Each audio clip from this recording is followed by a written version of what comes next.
भोले जी और माता पार्वती जी के कमल चरणों में गोर छुके गोर लागतानी हमार प्रणाम स्वीकार के। माँ जगदम्बा भवानी के कमल चरणों में गोर छुके गोर लागतानी हमार प्रणाम स्वीकार के।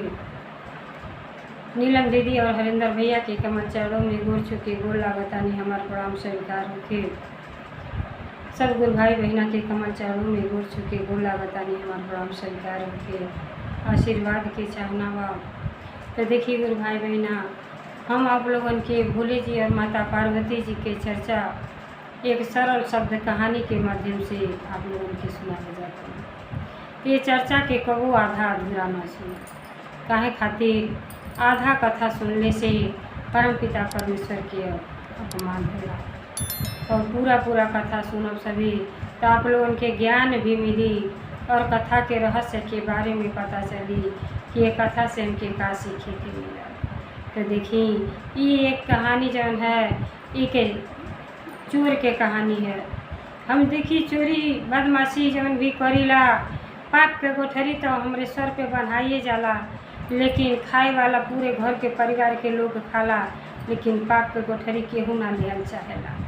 तो काहे न हम दुइये पैसा और ईमानदारी के कमाई करी और अपने परिवार के खर्चा पानी चलाई। ईमानदारी से कमाए तो हम अपने जीवन की भी धन्य बना सकीला और भक्ति भाव करब तब आप लोगन के ज्ञान मिली। जैसन हमार संगति रहेला, मान ली चोर के संगत करब तो चोरी करे के सिखाई, संत के संगत करब तो आप सभी के ज्ञान प्राप्त हुई। तो जब तक केहू के गुरु नहीं बनाए सभी तो ज्ञान कहाँ से मिली। तो देखिए एक चोर अपने जीवन के कितना खराब कर देला। चोरी कोई के घर परिवार के चलावला, लेकिन अंतिम समय पर उनका साथ केहू ना देला। तो देखिए भोले जी के जे शरण में जाला तो ओकर हर मनोकामना के पूर्ति भोले जी और माता पार्वती जी करेला। तो देखिए ये कहानी हमारा आप लोगों के अच्छा लगी तो कमेंट में भोले जी और माता पार्वती जी के नाम जरूर सभी लिखब। काहे खातिर नाम लिखले से, बोलले से, कहले से, सुनले से सब दुख के निवारण हो जाला। तो देखी एक गांव में एगो बरेठा रहे ना, और बरेठा जौन है बाप बेटा रहेला लोग। तो गरीबता ऐसा चीज़ है कि मजबूर होके कुछ न कुछ केहू के करही के पड़ेला। बहुते गरीब रहेला। अब दोनों जनी बहुते गरीब रहेला, घर में कुछ खाए पिए के ना रहेला। तो बापे बेटा रहेला तो का करे ना, अपन चोरी के मार गया अपना लेला। अब बाप भी चोरी कह के और भीख भवन मांग के अपने लड़का के पालन पोषण करेला। लड़का जब बड़हन हो जाला तो उनके विवाह शादी कर देना। अब विवाह कर देना तो बहू आ जाली और नाती नतनी हो जाला।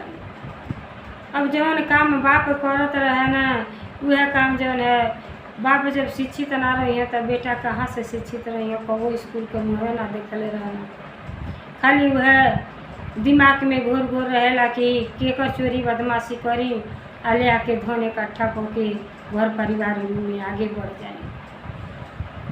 अब प्रतिदिन का करें, उनके गांव से कुछ दूर पर जंगल रहे और जंगल के बीचों बीच में रास्ता रहे। तो वही जंगल में जाके बैठी जहाँ आजे भी धन दौलत लेके आवे सबके चोरी करे आ ले आके चोरी को कि जौन भी धन इकट्ठा करें वैसे अपन घर के गुजारा करें। तो बुढ़ऊ तो कुछ दिन जब कहना तो एक दिन जब वहाँ से आवत रहना तो देखना कि मंदिर में बहुत ही सुंदर भोले जी के चर्चा भजन होता। तो कबो इधर उधर समय ना देते रहना, खाली मन उनके चोरिए में रहे कि कहाँ के हम चीज़ पौती धन दौलत है आ इकट्ठा कर लेते हैं, मोरियो गाड़ी घोड़ा बंगला कोठा अटारी सब हो जा। अभी यह खाली मन में विचार रहे। लेकिन एक दिन जब रास्ता से आवत रहना तो देखना कि बड़िए भीड़ लगल बा। सावन के महीना रहल और भोले जी के चर्चा मंदिर में होत रहल। जब बुढ़ऊ अइले तो सोचने कि चला देखी कैसन भीड़ लगल बा। तो आके जब मंदिर में बैठल तो देखा ता सब गुरु बहिना भोले जी के ध्यान लगा के और चर्चा भजन करत ताड़ी। एक से एक सुंदर सुंदर भजन हो रहा बा। तब वहाँ बैठल जब उनके मन में रम गए और जब मन में लग गई तब बड़े ध्यान पूर्वक से भोले जी के चर्चा प्रेम भाव से 3 घंटा तक बैठ के सुनला। आ सुनले से उनकर मन वही बदल गई कि सत्य बात है कि हम चोरी करके घर परिवार के अपने मेहरारू के खर्चा बच्चन के खर्चा चलावे नहीं, लेकिन जब हमारा अंतिम समय आई, जब हमार मृत्यु हुई तो हमारे साथे तक केहू ना जाई। तो अगर जे अच्छा वही में जब सुनना कि जे अच्छा कर्म कैले रहेला ओके स्वर्ग के प्राप्ति होला, आ जे चोरी बदमाशी घटियाई कैले रहेला तो के नरकहू में ठेकान ना लगेला। 84 लाख जून के बाद ही मनुष्य के शरीर मिलेला, तो अच्छा कर्म करे के चाहिए। तो जब चर्चा में ये सब सुंदर सुंदर शब्द जब सुनला तो उनका मन और विचार बदल गए। वही दिन से वो भोले जी के अपन परम पिता परमेश्वर जी के गुरु बना लेना और सारा बुरा जना बुरा कर्म रहल उनका सब कर्म के पीछे छोड़ देना और कहना जौन बाकी के जिंदगी बचल बा ओके हम अपन भक्ति भाव में लगा देव और अपने जीवन के धन्य बना लें। तो देखी गुरु भाई बहना, जब भी हमके ज्ञान हो जाए तब हम एक भक्ति के मार्ग अपनाई लेवे के चाहिए। देखी मोह माया के बाजार बा, धन दौलत कोठा अटारी कुछ आपके साथे ना जाई तो जाई सिर्फ आपके कर्म जाई। अच्छा कर्म कैले रहना तो फिर मनुष्य के जन्म मिली और भक्ति भाव के अवसर मिली। अब बुढ़ऊ जब वहाँ से घरे गइल तब बेचारा सुबह उठ के आ कहाँ रोज उठे तो पहले बासी खोसी खा के आप निकल जा चोरी बदमाशी करे। वो दिन उठला तो रात भर करवटे बदलत भी नहीं भल, उनके नींद ना आवे कि कितना अच्छा कितना खराब कर्म कैले बानी कि अब पता नहीं शायद मनुष्य के जन्म मिली कि ना मिली। अब रात भर सोचना कहना हे भोले जी, अनजाने में तो हम बहुते भूल कैली, काहे खातिर कि हमारे घर परिवार में केहू ऐसा ना रह कि जैसे हमें ज्ञान मिले। आज हमके पता चल गया कि मनुष्य के जीवन में जौन आनंद बा अगर अच्छा से हम रहता नहीं तो हमारा जीवन बहुत ही अच्छा से कट जाए। तो वही दिन से वो अपन भक्ति के मार्ग अपना लेना और सवेरे ही उठ के नहा धो के लोग न जाए मंदिर में पूजा पाठ करे। बेटा जब देखला तो कहना आश्चर्य में पड़ गई ना कि जौन पिता हमार कबू एक लोटा जल ना देले रहना आ भजन कीर्तन लगला करे, शाम के लोग ने रामायण पढ़े। अब कोशिश करे लगना कि जौन हम गलती कैले रहनी हुआ हमार बेटा करता ना। तो एक दिन के बात है देखी गुरु भाई बहना, उ लड़का जौन है बहू कहली उनकर कि आ जाई घर में कुछ बना का बनी वनी आज बड़ा विलम्ब करता है, जाई कैसे कुछ चोरी के ले आई तो कुछ घर में अनाज पानी आवे बना खाइल जा। अब वो निकलना सुबह जब जाके वही जंगल के बीच में बैठ गए ना तो एगो बेचारा गुरु भैया रहना भोले जी के भक्त रहना, उनके लड़की के विवाह अपने ने बदले रहना और जौन है बैंक से पैसा निकाल के ले के बेचारा आवत रहना। जब पैसा लेके आवत रहना तो रास्ता में जब चोर इनका लड़का जब रहना घेर लेना कहना ऐसा बा कि जौन कुछ ले ले बड़ा तौन हमके दे दो। कहना हमारे पास तो कुछ हो नहीं है। कहना बहाना मत बनाओ, अगर बहाना बनाइबो तो के जान से मार दे। अब चक्कू निकाल लेना तो जनता बाणी जान से बढ़ के कुछ हो ना होला। बेचारा डर के मारे कहना देखो ऐसा अन्याय न करो, हम अपने लड़की के विवाह ने बदले बानी और वही करते रुपया पैसा लेके जाता रही और सब ले लेला तो हमार लड़की के विवाह कैसे हुई। कहला हम कुछ ना जानती, तोरे लड़की के विवाह पड़ल बा, हम अगर घर में कुछ ले ना जाए तो हमारे लड़की उपास कऽ के सुत जाइए। अब का कैला सारा धन लूट लेना, अब बेचारा निराश होके भैया चल गए। तब गए तो देखी जेकर केहू ना होला तेकर भगवान होला।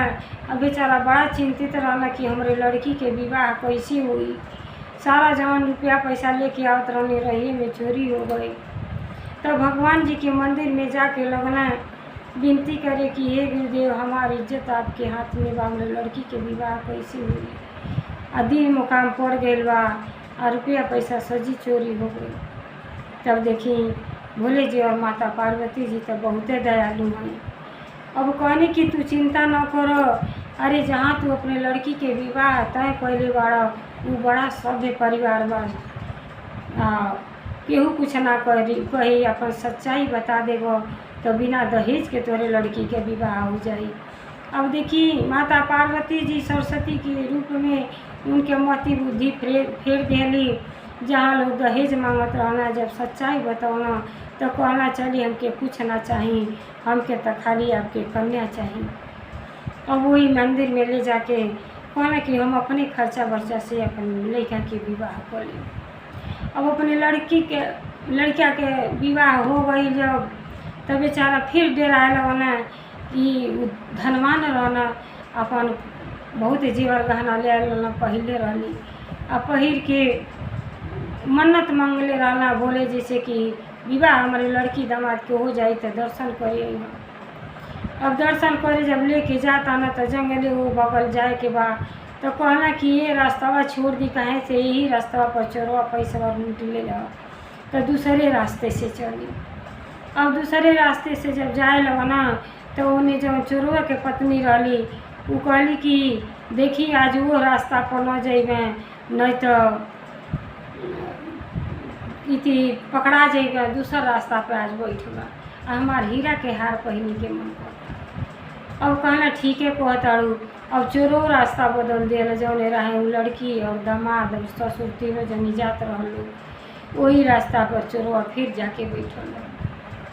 अब जब बैठल रहा जब देखलस तो बड़ा खुश भइल कि आज तो लगता कुछ धन मिल जाई। आज तो खूब जेवर गहना पहनले बाड़ी, तो 1 महीना के छुट्टी हो जाई, हमके 1 दिन के चोरी करब 1 महीना बैठ के खाई। अब जे देखल रोकी दिल कहला जौन धन संपदा बा तो रुपया पैसा सब दे दलोगन। कहना बुढ़ऊ कि कुछ ना बा हमरे लगे, कहना बहाना मत बनावे,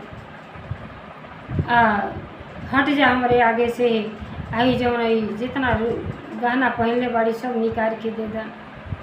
कहला कि ऐसा गलती ना कर, बहन दुने जन के नया नया विवाह हो गई बा, अब शगुन होला, जीवन कबो ना निकाले के चाहिए। अब तने पर चक्कू निकाल लेना, कहले अगर ना तू निकालब ना देव तो तुहार जान से तो के हम मार दे। अब का कहले वग में ठाड़ा रहना, बेचारा गुरु भैया के चक्कू से मार देना और उनका मृत्यु हो गई। जब उनका मृत्यु हो गई तब बेटी और दामाद जो है डर के मारे लगल लोग थर थर कापे। आ बिना कहल ही सारा गहना उतार के अपन बेचारी दे देली कि जीवन रही तो बहुते गहना पहने के मिली। अब का कैली सारा निकाल के दे के दोनों जनी दुखित मन से रुअत गावत अपने घरे पहुँच गए। अब चोरवा बड़ा खुश भल कि खूब गहना वहना पावनी। अभी सजी जैसे जैसे चोरी करता वैसे एगो जी न रहा, वही पेड़े पर बैठ के सब देखत रहा।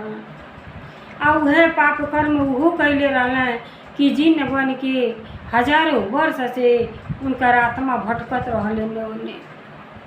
अब वो जब देखल इतना पाप कर्म करता न, हत्या करता न, गहना रुपया पैसा छोड़ता न, तो उतर के बेचारा आइले और चोरवा से के आगे खड़ा हो गई। तो कहता न तू के हवा आ कहाँ से तू प्रकट हो गई। कहने देखो हम एक ईमानदार जिन हई, हम भूत प्रेत ना हई। हम यह गलती कैले रहनी कि मनुष्य के शरीर पाके कबू भक्ति भाव ना कैली, न सत्संग से जुटनी, न कबू तीर्थ धाम कैली, न माई बाप के सेवा भाव कैली, खाली मन बढ़ाइए करत रह गईनी। तो देखो हमें जब हमार मृत्यु भइल तो न नरक में ठेकान न स्वर्ग में ठेकान। अरे कहेला सब मनुष्य के शरीर पाके इतना कुकर्म करेला, कहेला कि मरले के बाद के देखता कि का होई। अरे मरले के बाद तो जीवन समाप्त हो जाई, लेकिन ऐसा कुछ ना होला, बहुते दुर्दशा होला। अगर हम अच्छा कर्म कैले रहती तो फिर मनुष्य के शरीर पौले रहती, भक्ति भाव के अवसर पौले रहती। सबसे श्रेष्ठ मनुष्य के जन्म है। मनुष्य के जन्म पाके पाप कर्म नहीं करे के चाहिए। आज हमके देख प्राश्चित करे के पड़ता। कहला कैसे अत इहे कार हमहू करत रहनी, खाली चोरी बदमाशी करी, अब घर परिवार सबके जिया खिया ले गईनी, लेकिन चोरी कैनी लेकिन हमारे जो पाप के गठरी तो सारा हमारे सर पे बना गई। केहू पाप के भागीदारी ना होला। कहला ना ऐसा तो हो ही ना सकेला। हम अपनी पत्नी से अपार प्रेम करीला, अपने बेटा बेटी से अपार प्रेम करीला। हमरे पाप के भागीदारी हमार पत्नी भी बनिए और बेटा भी बनिए, बेटी भी बनिए। कहला अच्छा तो के इतने विश्वास बा तो जा आज पूछ के और फिर हमसे यह मिली है। देखा हमारा आत्मा भटकता, अब ना जानी कहिया हमरे ये शरीर से मुक्ति मिली कि अकेले एने ओने बैठ के अपन जीवन काटता नहीं। अरे सबसे श्रेष्ठ तो मनुष्य के जन्म है। मनुष्य के जन्म पाके अपने माई बाप के आदर सत्कार करे के चाहिए, सम्मान करे के चाहिए।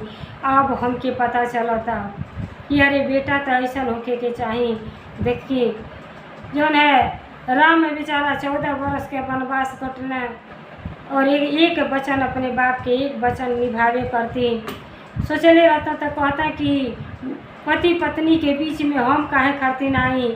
अरे वो वरदान मांगत अड़ी तो वो अपन वो समझे, लेकिन एक बार इशारा जान गई ना कि उनका माई वरदान मांग लेली 14 वर्ष के वनवास और अपने पिता के खुशी खातिर सारा खुशी त्याग के और वनवास राम चल गए।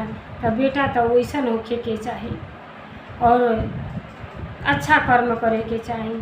श्रवण अपने माई बाप के, अंधा माई बाप के कांवर में बैठा के चारों धाम करना, अपने जीवन के समाप्त कर देना। आज युग तक अमर हो गई ना। बेटा होके तो वैसा बेटा होके के चाहिए कि अपने माई बाप के सम्मान करें। माई बाप के खुशी में बेटी बेटा के भी खुशी छिपल रहला। हर माई बाप अपने जीते जी सारा खुशी अपने बेटा में देखल चाहेला। तो बहुत कुछ समझौना जी ने कहला कि आज हमके ज्ञान होता कि आज हम ऐसा गलत काम ना कैले रहती तो आज हमारा आत्मा इधर उधर ना भटकत, ये तरह से हम ना घूमती। जब इतना सुनले छोर तो अपने घरे गई ना। घरे जब हीरा के हार हाथे में लेके गई ना तो पत्नी तो बहुते खुश भैली कि ला तो हमारे जौन कहला तौन हमार पति हमार हर काम करे ना, हमके हर खुशी देना। तो हार दे देना और पहिर लेली। तब लगला उनके मन में विचार आयल, जब सोचले रहना कहला कि बताओ जवन तू कहलू तवन हम ले आके तोहके देली, आ चोरी बदमाशी कोई के ले आवेली। आज एक जनी की हत्या कोई के तब जाके हीरा के हार ले आल बनी। तो कहली आज जैसे मन करे तैसे ले ली, हमके तो हार से मतलब बा। कहला नहीं, मान ली जे ना हम पाप करतानी तो पाप में आधा भागीदारी होबू न। कहली कि हम काहे भागीदारी होके, अरे रौरे हमार पति हैं, चाहे चोरी कोई के खियाएं, चाहे बदमाशी कोई के खियाएं, चाहे परिश्रम कोई के खियाएं, लेकिन हम तो खैबे करब। हमार चाहत तो पूरा कर ही की पड़ी, लेकिन पाप के भागीदारी हम कबहू ना बनब। अरे जे पाप करेला ओके नरकहू में ठेकान ना लगेला। मेहरारू बहुते चालाक होली। जब ये तरह के बात कैली तब उनके मालूम पड़ल कि अब समझ गए ना कि पत्नी हमसे कितना प्रेम करेली। अब वही उनके धीरे धीरे ज्ञान होके लगा। अब बेटा सुनला तो कहना कि ये माँ स्वर्ग नरक का होला। कहली कि जे अच्छा कर्म करेला, पूजा पाठ करेला, भक्ति भाव करेला, तीर्थ यात्रा करेला, माई बाप के सेवा भाव करेला, वो जौन है ओके स्वर्ग के प्राप्ति होला। आज चोरी बदमाशी करला ओके नरक मिलेला। सब घिरियावत के ले जाना है यम के दूत लोग। जब इतना लड़का लड़की सुनले तो कहना कि आई हो दादा हमहू पाप के भागीदारी ना बनब। के पाप के गठरी लेही कि नरके में जाई। अरे जे पाप करे ओकर पाप के भागीदारी उहे बने। अब जब चोरवा सुनले कि न मेहरारू अब में हिस्सेदार होताड़ी, न बेटा न बेटी, तब उनके वही ज्ञान होखे लगल और फिर वापस जिन के पास गईला। और जिन के पास गईला तो सारा बात बतौला। तो कहला जान गइल न, अरे ई मोह माया के बाजार बा बेटा बेटी जौन है सब केहू धन दौलत से प्रेम करता।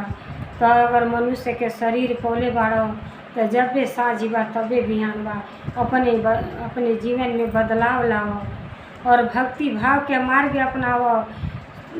सुनीला कि जे भोले जी देव के देव महादेव के शरण में जाला ओकर सब दुख दूर हो जाला, सब के गलती माफ कर देनी।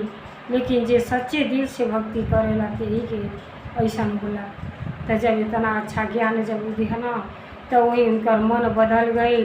अब सोचने कि कहता ना कि जी ने आखिर जाए तो कहाँ जाए, ज्ञान कहाँ से मिली।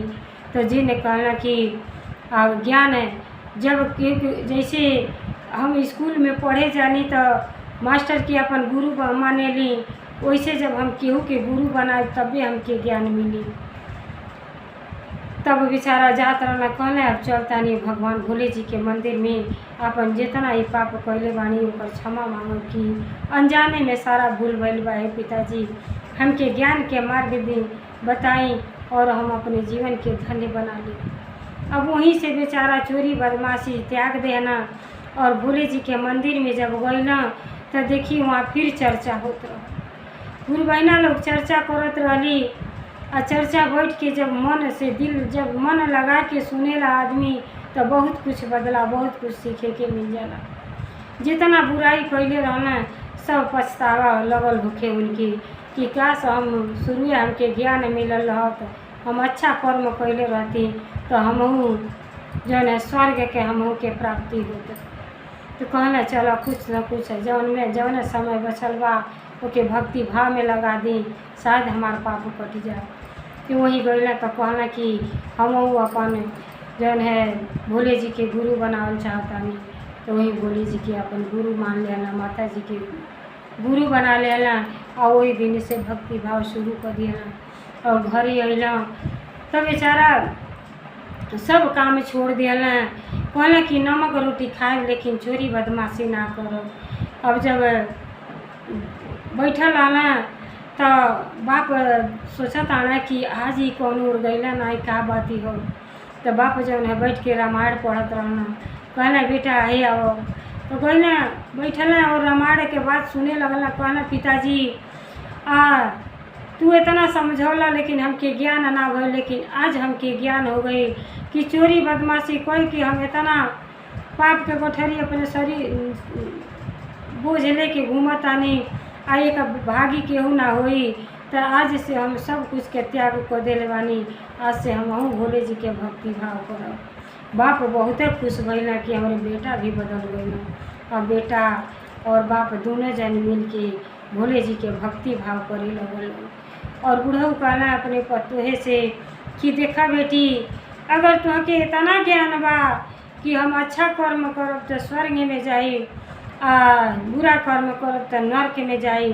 तो आज से संकल्प लो कि नमक रोटी खाए लेकिन अपने पति के चोरी शिकारी के रास्ता कबो ना अपनावे के कहो। अच्छा विचार बनाओ और परिश्रम करो। लोगों ने परिश्रम करके अपन जीवन के धन्य बनाओ। अब उस घर भर जौन है जितना बुराई रहल सब लोग पीछे छोड़ दिहल। और सावन के महीना रहल लोग लगल व्रत करे भोले जी के। सावन महीना में जब चर्चा में सुनल लोग कि सुनीला जे सावन महीना में भोले जी के दूध से जलाभिषेक कराला, रुद्राभिषेक कराला, ऊपर सारा कष्ट के दूर हो जाला। तब बेचारा का कोई ना बुढ़ऊ कहना कि ये बहू घर के सर सफाई कर आ घर में भोले जी के अभिषेक हो जा और सबके मन शुद्ध हो जा। भोले जी के जब घर में आगमन हुई शुद्ध विचार हुई तो घर में लक्ष्मी के प्राप्ति होला। तब बेचारी का कैली वो अपने आप में बदलाव ले ली और सबके गुरु बहना लोगन के निमंत्रण दे ली और सोमवार के खूब बढ़िया चर्चा करौली और दूध से अभिषेक कैली। जब चर्चा खत्म हो गई दया मांगली कि हे परमपिता परमेश्वर जी, हे माता जी हमरे घर में आप आई और हमन के आशीर्वाद दें दर्शन दी कि मन के जीवन धन्य हो जा। तब जब दया मांगे लगलिए सच्चे दिल से, जब केहू अपने माता पिताजी के पुकारेला तो उ स्वयं आके उनके दर्शन देली और आशीर्वाद देली। जब दया मांगली तो भोले जी और माता पार्वती जी दोनों जने प्रकट हो गई, आया केवल उनके आशीर्वाद देने की जा से तो उनके जीवन में कौनो कठिनाई न आई। कर्म ही पूजा है, कर्म करल अच्छा कर्म करब, अच्छा कर्म के अच्छा फल मिलेला और आशीर्वाद दे के अंदर ध्यान हो गई। वही दिन से अपन लगला परिश्रम करे, अपन मेहनत मजदूरी करके अपने परिवार के खर्चा पानी चलावे लगला और जीवन में खुशहाल हो गई, आगे बढ़ गई। चोरी के धन कितना होला, जनता है पानी के धन पनिए में जाला तबो ना हटे, कितनो चोरी बदमाशी करें आज लोग के बयान फिर तबाह हो जाए। लेकिन जब वह परिश्रम से अपन कमाए धमाए लगला तो दुइये पैसा ले आओ तो उनमें से एक पैसा बचे और प्रेम भाव से घर में रहे लगना। तो जैसे वो चोर के पत्नी और पति के दोनों जनी के मन बदल गए, वैसे भोले जी सब गुरु भाई बहना पर कृपा और दया करें। हर हर महादेव, हर हर महादेव। भोलेनाथ की जय, सच्चे दरबार की जय, 56 कोटि देवता की जय। हर हर हर हर।